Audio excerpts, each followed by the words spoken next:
Oi, gente! Hoje no audiocast iremos tratar do transtorno do espectro autista, um tema bem relevante. Estou aqui com a Maria Eliane, mais conhecida como Eli, casada, mãe de 3 filhos autistas, Francisco Gabriel, de 17 anos, João Guilherme, de 12 e Benício, de 4. Mora em Timon há mais de 20 anos, se dedica integralmente aos filhos, gosta de ler, escrever e conversar. Por isso nós chamamos, porque ela gosta de conversar. E vai nos ajudar a esclarecer muitas dúvidas para quem não conhece muito do transtorno. Pelo menos eu não conheço. Eu tenho muitas dúvidas referentes ao transtorno. E a Eliane vai lançar luz em cima desse tema para que possamos ter um pouco mais de entendimento e para que a gente possa ter mais sensibilidade e empatia para tanto com a pessoa com o transtorno, como com quem lida com o TEA. Agora, uma coisa interessante. Está aqui a Eliane. Tudo bom, Eliane? Tudo bem. É um prazer recebê-la. Muito obrigada por ter vindo. Realmente. Audiocast agradece. Eu, olhando o teu Instagram, eu vi várias frases reflexivas. Frases reflexivas, frases de autoajuda. E teve uma que me chamou muita atenção. Nunca vencida, às vezes ferida, mas sempre florida, de Rose Coelho. Essa é você? Essa sou eu, porque não é fácil lidar, né, com o espectro autista na sociedade que a gente tem hoje em dia. Apesar de muitas coisas que já avançaram, né, muitos projetos, muitas leis, mas fica muito a desejar. E aí, no dia a dia que nós, como mães de criança autista, a gente enfrenta muitos desafios, mas a gente nunca perde a fé. A gente nunca perde a esperança, a gente sempre está feliz e sempre está buscando o melhor para os nossos filhos. Então, é desse jeito que eu me sinto. Muito bom, muito bom, muito bom. Eli, eu acompanho no TikTok, rede social, um rapaz por nome Ricardo, filho de Dona Dalva, que mora no Rio de Janeiro. Eu acho incrível. Eu não sei qual o grau de suporte do transtorno do Ricardo, né? Do TEA. Mas, assim, a evolução, e a Dalva, ela fala que ele só veio proferir as primeiras palavras aos 5 anos de idade, se a memória não me falha. E uma outra pessoa que eu acompanho são os filhos da Lucy. Essa já é do Rio Grande do Norte. É isso. Que é o Augusto e o Ângelo. Gente, eu amo. Então, assim, acompanho sempre. Na hora que aparece um vídeo novo, tô lá tá com o coração e coloco a minha mensagem e fico muito... Eu fico assim... Eu tenho um carinho tão grande por eles e eles nem me conhecem, mas eu sou fã do Ricardo, do Ângelo e da Lucy e eu vejo assim, a luta delas. A Lucy me parece que ela teve uma dificuldade de matricular os filhos na escola e me parece que ela fundou uma escola só para que os filhos pudessem se educar, estudar. É uma história bem interessante a da Lucy. Então, assim, eu olhando para essas mães, eu me sensibilizo tanto com o tema, com tudo isso que acontece, e eu gostaria de te fazer algumas perguntas, porque são dificuldades que vocês passam no dia a dia, cada dia com sua agonia, né? Então, não é fácil, né? Ainda mais você, ali, que é uma mãe de 3, e os 3 têm o transtorno. Exatamente. E interessante ali que não é só o transtorno do espectro autista, tem os níveis de transtorno, né? Tem os níveis grau de suporte 1, grau de suporte 2, não, grau de suporte 1 que é o leve, o grau de suporte 2 que é o moderado e o grau de suporte 3 que é o severo. Os teus filhos, cada um é um grau de suporte? Sim, cada um é um grau de suporte. O meu mais velho, 17 anos, É o Francisco. É o Francisco. Ele tem 17 anos e ele tem o nível de suporte 3. 3. Junto do autismo também vem as outras comorbidades, né? Que ele é autista nível 3, tem síndrome rara, epilepsia e paralisia cerebral. E aí o outro, do meio, de 12 anos, o João Guilherme, Sim. ele tem o autismo, nível 1 de suporte, e tem o TDAH e tem o TOD Também. E o Benício tem o autismo nível 3, tá em investigação de outras comorbidades, né, no momento porque ainda é muito novo. É o de 4 anos. Exatamente. O de 4 anos, ele, quando foi que você começou a identificar que ele poderia ter o transtorno?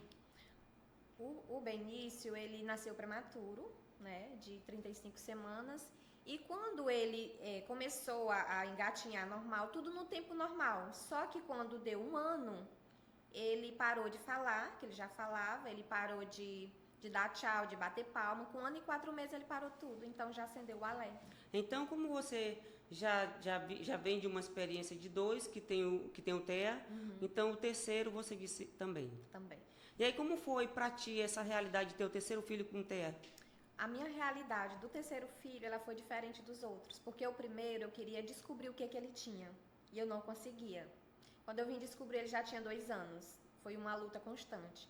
O segundo já foi bem mais fácil, porque ele falava inglês, contava em inglês, Sim. né? Altamente inteligente. Altamente inteligente, é o nível intelectual. Superdotado, né? Que antes era chamado de Asper, agora é o nível 1 de suporte. É verdade. E aí, quando o terceiro veio daquele jeito, que eu já tinha certeza que era, eu peguei o laudo, ele recebeu o laudo com 1 ano e 6 meses, e eu guardei o laudo. Porque eu não queria acreditar que ele também pudesse ser autista. Então você negou para si. Neguei para mim. Que mais um filho teria TEA. Eu guardei o laudo por 3 meses. Quando eu guardei o laudo por 3 meses, que eu olhei para os outros, disse, não, mas não pode, né? Os outros começaram cedo, ele também tem que começar. E aí Mas ao mesmo tempo que tu guarda, tu também traz contigo uma esperança de que o terceiro poderia não ter. Exatamente. Só que cada dia que passava, ele regredia. E quando ele regredia, aí eu levantei a cabeça, sacudi a poeira, como o dizer do povo, e fui atrás, né? Logo ele entrou na estimulação precoce, começou a fazer a psicologia, né? A psicóloga. Sim, a psicóloga. E começou a evoluir. Fono, né? Exatamente. É uma equipe multidisciplinar para tratar do transtorno. Ali, vou falar aqui do Marcos Mion. Ele tem um filho, Romeu Mion. Eu não sei se Romeu hoje já tem 18. Por aí assim. É por aí. E ele lutou muito para que fosse reconhecida aí uma lei para que começasse a criar a carteirinha de identificação do TEA. Foi sancionado em 2020. E eu achei muito legal da parte dele. Isso ajudou muitas famílias que têm filhos com autismo. E uma outra questão interessante que eu gostaria de te perguntar, se é gratuito, se é pago, é o colar de fita que eles carregam, que são justamente para as deficiências ocultas. Não só o autismo, como deficiência visual, aliás, auditiva, TDAH, quem tem asma, entre várias outras. Com relação à carteirinha, a gente já sabe que é uma coisa bem voltada para o autismo, né? Mas com relação ao colar, ela envolve vários outros tipos de deficiência. E com isso, o objetivo do colar é sensibilizar as pessoas para que elas possam dar uma atenção ou ter uma atenção mais voltada para aquela pessoa que está usando o colar. Os teus filhos fazem uso desse colar? Sim, eles não fazem porque eles não aceitam. Não aceitam? Não aceitam. Então, quando eu saio com eles, se eu sair só com um, aí eu boto em mim. Você Ou coloca então eu boto dentro da bolsa, qualquer coisa tá ali. Mas eles não, porque eles têm a sensibilidade, né, ao toque. Ao toque. Aí eles não usam. Mas eles 3 têm. Tem o colar do autista, tem a Cipiteia, que a gente tira no Procon, ela é gratuita. Sim. Né, e ela já vem com cordão. Já vem com cordão. Já vem com cordão. Então o município, ele oferta. Oferta. Quem não é autista, geralmente tem vários lugares para vender. Também, se você não for atrás de adquirir gratuito, você pode também comprar. Tem. É em torno quanto um cordão de fita desse? Você ele sabe não é tão caro, ele tem vai variando, é de de 3, de 5, ele não é tão caro. Eli, eu tenho algumas perguntas, o Audicast tem algumas perguntas para te fazer. E eu sei que vai ajudar muita gente essas perguntas que você irá responder. Eu vou te fazer uma pergunta, como foi o impacto do diagnóstico do primeiro filho com autismo? Do primeiro, como foi o impacto de, não no nascimento propriamente dito, mas no desenvolvimento dele, onde você procurou profissionais para saber o que estava acontecendo, quando caiu a ficha, que te deram um diagnóstico, como você se sentiu? O meu filho mais velho, ele foi bem difícil o diagnóstico dele. Quando eu saí com ele da maternidade, eu tinha certeza que ele tinha alguma coisa. E aí eu comecei a levar ele para o médico com 18 dias de nascido, porque ele não mamava, ele não dormia e ele chorava muito. Quando chegava gente na minha casa, ele chorava. Quando as pessoas iam embora, ele calava. E aí começou a acender aquele alerta, né? O porquê que ele era daquele jeito. E também acendeu outro alerta porque ele tinha crises convulsivas e eu não sabia, eu não tinha o conhecimento do que seria aquilo dali. Sim. Então, a busca constante por um diagnóstico, ela demorou bastante. Levei vários profissionais, diziam que ele não tinha nada, que eu que tinha problemas, né? Sim, sim. Que eu era marinheira de primeira viagem, eu não tinha o conhecimento, eu não estava aceitando o meu filho. Como que eu não estava aceitando? Eu passei 3 anos esperando ele. Então, ele... E é mais fácil o profissional não saber identificar o que está acontecendo e terceirizar a culpa, né? Para a mãe ou para o pai. E aí, o médico dizia, eu levava em um, ele dizia, não, mãe, ele não tem nada. Levava em outro, mãe, ele não tem nada. Até eu achar que eu já estava com problemas. E aí, eu não desisti. Eu botava ele para dormir e pedia a Deus força e sabedoria e que botasse um profissional bom no meu caminho para atender o meu filho. Até que eu encontrei, né? Na época eu encontrei a doutora Alzira. Doutora Alzira eu conheço. E aí então ela, né? Eu procurei ajuda, marquei para ela e ela disse para mim, mãe, eu não sei o que ele tem, mas ele tem alguma coisa e nós vamos descobrir. Conheço a doutora Alzira. E aí foi esse impacto que mais mexeu comigo, porque eu não conseguia. As pessoas olhavam, seu filho tem alguma coisa, seu filho é... Você está escondendo que seu filho tem alguma coisa. Gente, não era escondendo, é porque eu não sabia o que ele tinha. Era novo para ti, teu primeiro filho. Exatamente. Até então você nunca tinha tido contato com o TEA? Não.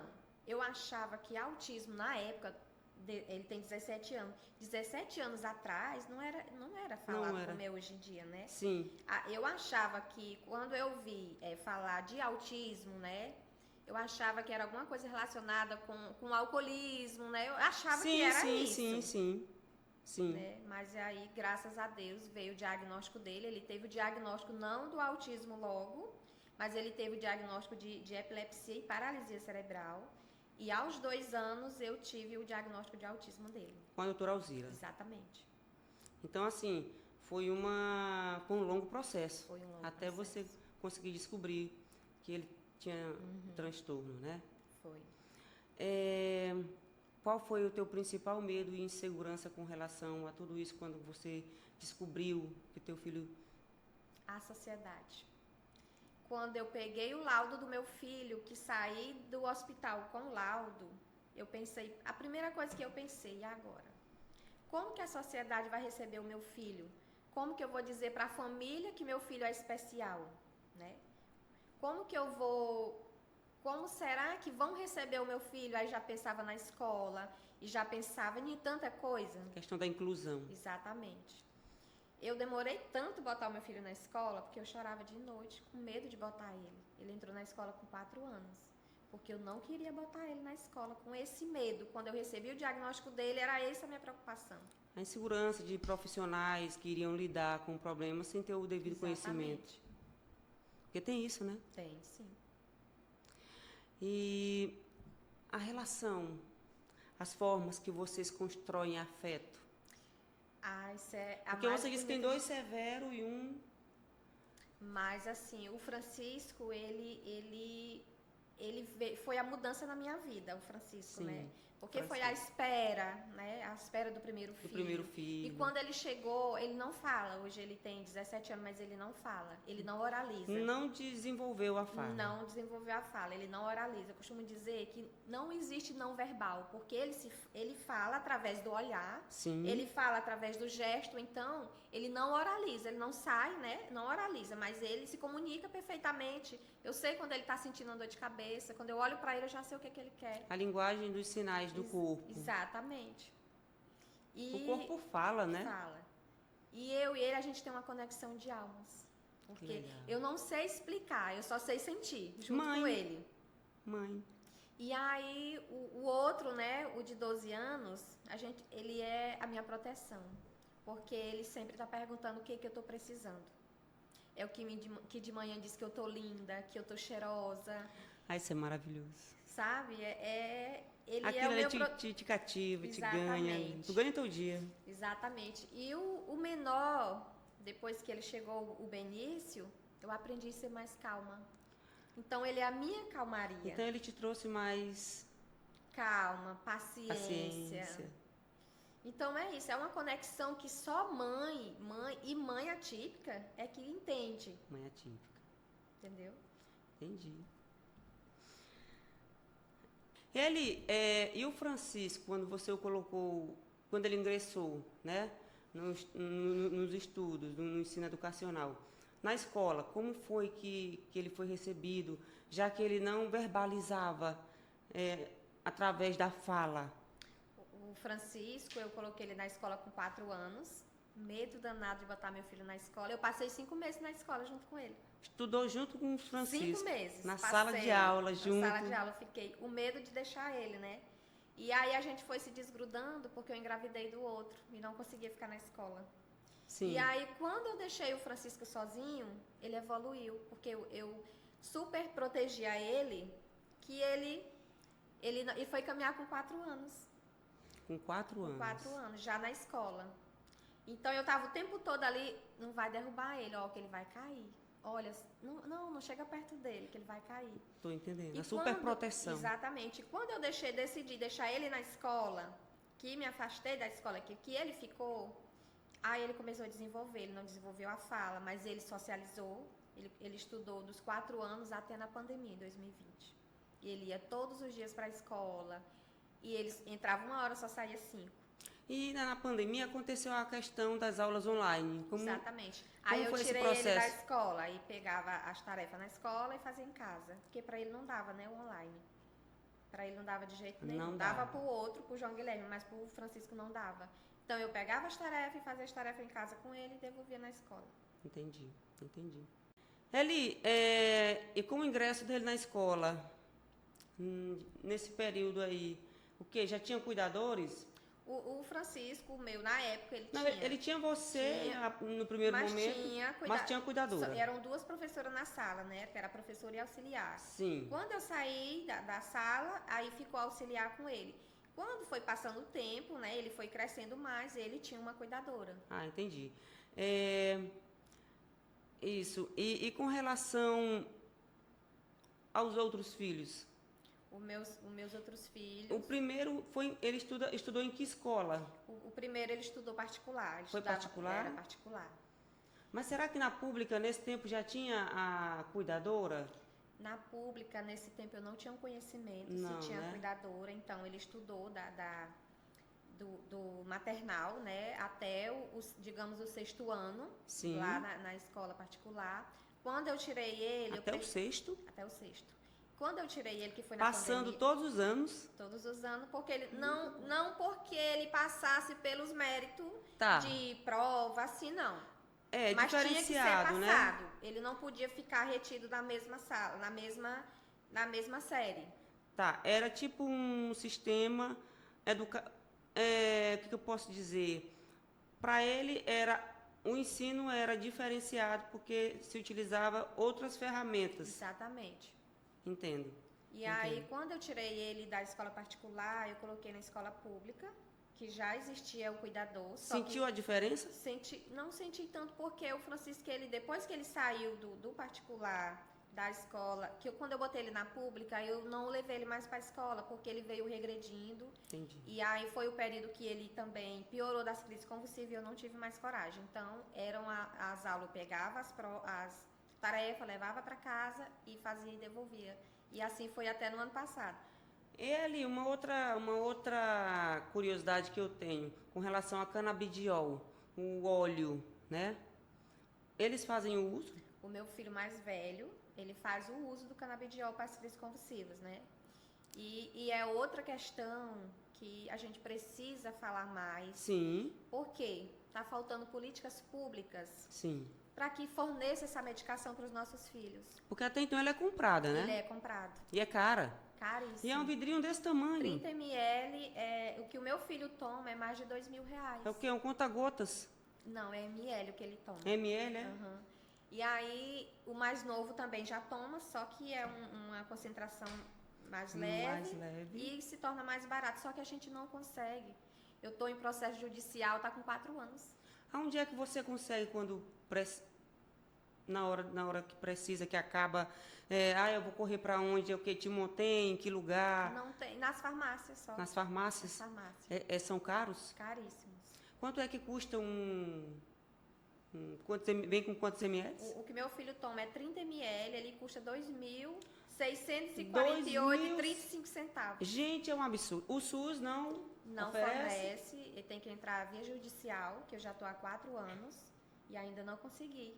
E aí é outra barreira que impede de nós mães dar o melhor para o nosso filho, dar uma melhor qualidade de vida para eles, porque quando você vai para um lugar com seu filho autista, que no meu caso, ele não pode ficar sem essa medicação. Não pode. Não pode, nem um dia. Então a gente acaba sobrevivendo de rifas, né? Pedindo ajuda, que é o que eu faço, eu como mãe eu faço. Vocês têm alguma associação de mães de filhos com TEA aqui em Timon? Tem, a gente tem, eu participo de um projeto, né? Chamado Flores Azuis, que são mães que se reúnem e dão apoio uma para outras. Isso é muito bom. Tem encontros, é muito bom. Aí vocês têm um grupo? Tem um grupo e também temos outro grupo que fala dos direitos dos nossos filhos. Se está precisando de um cuidador na escola, se está precisando de modo geral. Vocês são ativistas nessa causa. Exatamente. Dos direitos dos nossos filhos, a gente também tem outro grupo que é a Anficaete, né? Que cuida dos direitos dos nossos filhos. Gente, tá todo mundo lá, tá precisando, tá todo mundo junto. Eu te vejo muito segura e te vejo muito uma pessoa que entende do assunto, não só por conviver, não só por estar no universo do TEA, mas que também procura se informar sobre. Exatamente. As outras mães também utilizam as redes sociais como um meio de ativismo para alcançar outras pessoas? Exatamente.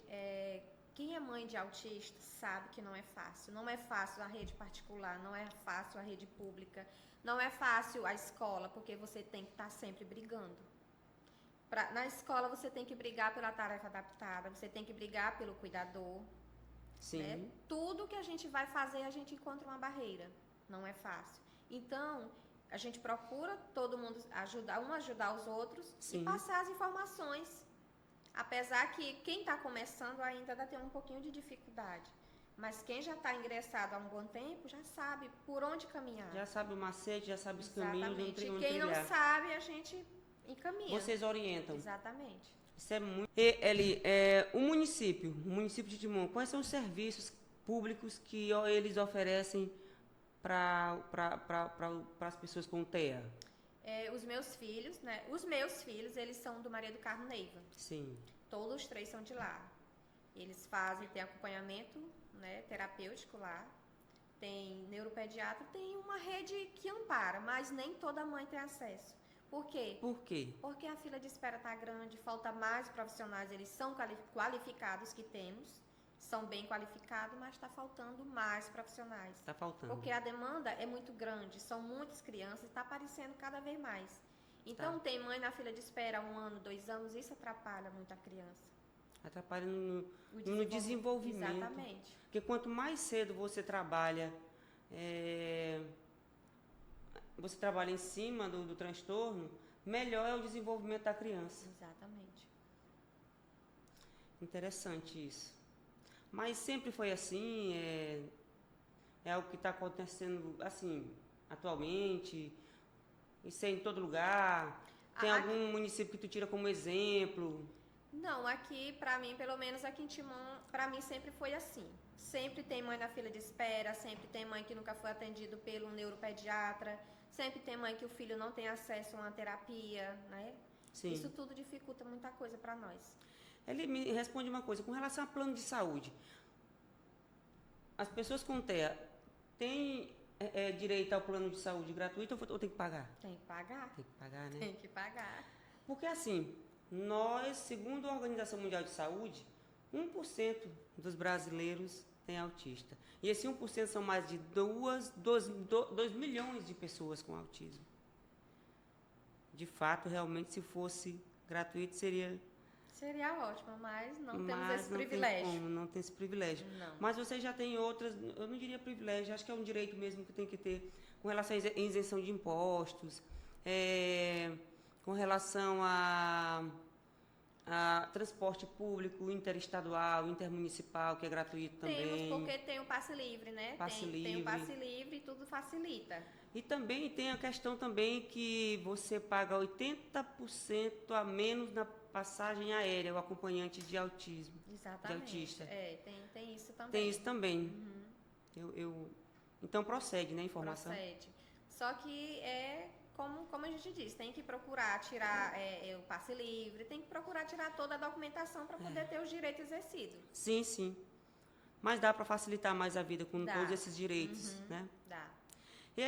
Há momentos em que você tem uma sobrecarga, que você se sente solitária, no cuidado diário. Eu não digo solidão, eu digo a sobrecarga mesmo, porque Sim. o mais velho ele requer todo o cuidado e o mais novo. Só que é mais que toma banho só, que faz algumas atividades só, é o do meio. Mas o mais velho e o mais novo, ele depende de mim para tudo.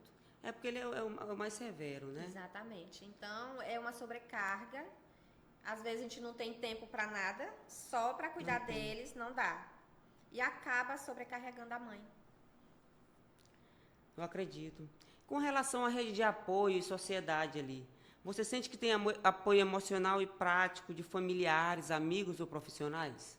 Dos profissionais a gente tem muito, eu tenho o privilégio de acompanhar o meu filho mais velho nas terapias, então eu aprendo muito com eles me dão muito apoio, os profissionais que atendem eles. Sim. Né? Eu tenho esse privilégio com ele, que os outros não têm, eu tenho. Só ele que eu acompanho, porque devido às crises dele, ele cai, né? E aí eu tô lá presente na hora lá com eles e acabo recebendo aquele apoio, recebo o apoio de amigos, tá doente, basta ligar, fica toda hora perguntando se tá bem, olha, vai dar certo, é assim. Só que às vezes a família deixa a desejar. A família. Deixa. Tu colocaria como se fosse uma das principais redes de apoio que deixa a desejar no teu caso? Exatamente. É a família? É a família. Você acha que se estende a mais mães que têm filhos com TEA? Exatamente. Porque é bem mais fácil eu, como mãe, entender a outra mãe do que o familiar, porque ele às vezes não aceita. Ah, é malcriação. Ah, ele é desse jeito é porque mima demais. E a outra mãe não, ela vai entender. O profissional, ele vai entender como é o seu filho. Ele sabe que aquilo não é malcriação, que não é porque é mimado. Então, a gente acaba recebendo esse apoio mais dos profissionais e dos amigos, que Então, também tem os filhos autistas. Então, a tua rede de apoio se estende aos amigos. Exatamente. Que se afinam a você, pessoas que têm filhos com TEA. Porque para mim, pai, ele não é rede de apoio. Sim. Né? Rede de apoio já vem a avó, que se não fosse a avó dos meus filhos, eu não sei o que seria de mim. Então, a minha rede de apoio da família é ela. É ela. É ela. Sempre tem alguém mais sensível, Exatamente. né? Exatamente. Que bom. Você já enfrentou preconceito? Muitos. Desinformação? Exatamente. Ou exclusão por conta do TEA? Já chegou de eu estar em parada de ônibus e as pessoas veem o jeito do meu filho e dizem, se fosse meu filho eu já teria dado uma taca nele que ele ficaria bonzinho. E às vezes a gente enfrenta o preconceito de não chamar a gente para as festas, né? De aniversário. Os aniversários dos amigos. Exatamente. Você já sofre essa exclusão, né? Uhum. Eu tenho uma questão pessoal, assim. quando eu tenho amigas que têm filho com TEA, mas sempre que eu vou me aproximar, eu não sei como. Eu não sei de que maneira eu posso me aproximar, se eu posso tocar, se eu... Sabe? Eu tenho que primeiro ver com a mãe de que maneira eu posso chegar, porque é algo tão melindroso e você desconhece tão pouco. Aliás, você conhece tão pouco que o desconhecido ele te deixa com medo de chegar ali perto, você não sabe como lidar. É O que você verdade. falaria para essas pessoas que não entendem, que não sabem como chegar numa criança autista? Qual a melhor forma que a gente pode se apresentar? Eu gostaria de saber. Eu acho não, eu tenho certeza que o que vai fazer a diferença é você chegar e falar com a criança ou com o adolescente, né, com ele, que ele não se torne visível, que é isso que acontece. Às vezes chega a gente na minha casa, fala comigo e não fala com meu filho. Pois é. Às vezes a gente chega num consultório médico, porque também existe isso, o profissional fala com você e não fala com seu filho porque ele não fala. Então, eu acho que oi, tudo bem, boa tarde, dependendo do horário que você vai ver aquela pessoa, Sim. você fale com ele. Falar. Exatamente. Fala. E aí no desenvolvimento, você vai desenvolvendo. Exatamente. E aí tem autista que se ele gostar de você, pronto, se você ganhar ele já olhou pra você, ele foi pra perto de você, aí já é natural. Então, não é se arriscar que eu gostaria de dizer. Eu queria falar outras palavras aqui. Mas é você... O primeiro passo é a fala. É a fala. Para depois você avançar um pouco mais. Exatamente. E sempre orientado pela mãe também. Exatamente. Que é que dá suporte direto. É. Ele, com relação aos direitos e acessos. Você consegue acessar os direitos do teu filho por lei? É uma pergunta muito assim... Pra mim é difícil, né? Porque até o benefício do meu mais velho eu consegui ano passado. Depois de 16... Do que já tem 17 anos. Exatamente. Gente. Aí vem a questão da medicação também, né? Que a gente não consegue... Eu não recebo nenhum... Em lugar nenhum é comprado. É comprado, todas são compradas. Todas são compradas. E aí vem tantas outras questões que a gente não consegue acessar, tem barreiras. Porque uma medicação para uma criança que está precisando urgente, está com 4 anos, não é fácil. Não. Então eu não estou conseguindo acessar um direito que ele tem rapidamente, não é? Sim. Então para mim se torna difícil. Porque na tua casa só o teu marido trabalha. Isso. É formal ou informal o trabalho dele? É formal. É formal. Então a fonte de renda é a dele. Porque você tem que se dedicar integralmente às crianças, né? Os filhos. Então se torna um pouco difícil, né? Complicado. Desse jeito mesmo. Então você acha que devia ter mais política pública voltado para isso. Para o transtorno, né? Mais sensibilidade. Mais sensibilidade, facilitar os acessos, principalmente num caso de medicações, né? Que é urgente, não pode esperar. Sim, sim. Elias, vivências pessoais e construção de força. O que você aprendeu sobre si mesma depois de se tornar mãe de 3 filhos com TEA? Eu aprendi só coisas boas. Eu aprendi a ter mais fé, ser mais feliz, que eu sou mais feliz depois que meus filhos nasceram. Eu aprendi a sorrir mais, a agradecer mais. Eu acho que o necessário é você já levantar agradecendo pela vida dos seus filhos. Né? É exatamente assim. Ser mãe é uma dádiva, né? Quantas mulheres gostariam de ter filhos e não podem? Isso. E você mesmo com todas as intempéries conseguiu dar luz a 3 filhos e é muito grata a isso. Sou muito grata pela vida dos meus filhos. Isso é bom. Quais as estratégias, redes ou práticas te ajudam a seguir com equilíbrio? O primeiro lugar que me ajuda a seguir com equilíbrio é o CAPS. Exatamente. Eu quero saber disso. A mãe com um filho que tem transtorno do espectro autista, ela precisa ser acompanhada, não é? Precisa de suporte, meu amor. Olha, é bom falar sobre isso ali. Olha, quando eu procurei o CAPS, quando eu tive meu segundo filho. Porque assim, quando você recebe o diagnóstico de um filho, que o outro vem, você não sabe por onde começar. porque você se sente num barco remando lados contrários, e aí você tem que procurar o equilíbrio, você tem que ter o apoio necessário para você conseguir fazer alguma coisa. E eu procurei. Procurou? Procurei o E CAPS, até hoje faço acompanhamento no CAPS, com o psiquiatra e com a psicóloga. toma alguma medicação? Tomo medicação também para poder equilibrar. Para poder porque senão não equilibrar. dá O que? certo, não. Um ansiolítico? É mais ou menos para acalmar. Para acalmar, é um ansiolítico. Eli, com relação ao CAPS, eu achei interessante você dizer isso. Que além da questão da religião também, que é uma coisa que fortalece muita gente, que você disse que tem muita fé. Uhum. Muita fé. Então, tu é uma mulher resistente, resiliente, uma mulher amorosa, uma mulher cheia de fé. E diz que evoluiu muito com tudo isso. Traz isso como uma missão na tua vida. E é muito importante. Mas eu gostei de saber e eu não sabia. E realmente é uma coisa que a gente deveria realmente pensar. Que o CAPS Procurei o CAPS. realmente ele te ajuda a seguir em equilíbrio, porque a pressão é muito grande. É muito grande a pressão da sociedade, a pressão da família que te cobra porque teu filho é daquele jeito, né? A pressão da sociedade que quer que o teu filho seja perfeito. Então é muita pressão. O que é o filho perfeito para ti ali, na visão da sociedade? Os meus filhos, para mim, eles são perfeitos. São perfeitos. São perfeitos. Eu não coloco a deficiência deles na frente. Eu coloco eles como pessoa, Entendo. como crianças. Ah, é danado porque é autista. Não, é porque ele é criança. É porque ele é É porque criança. ele é criança. Não associa. Não associo. Para mim, vem primeiro eles, depois a deficiência. Depois a deficiência. Eu não coloco a deficiência deles na frente.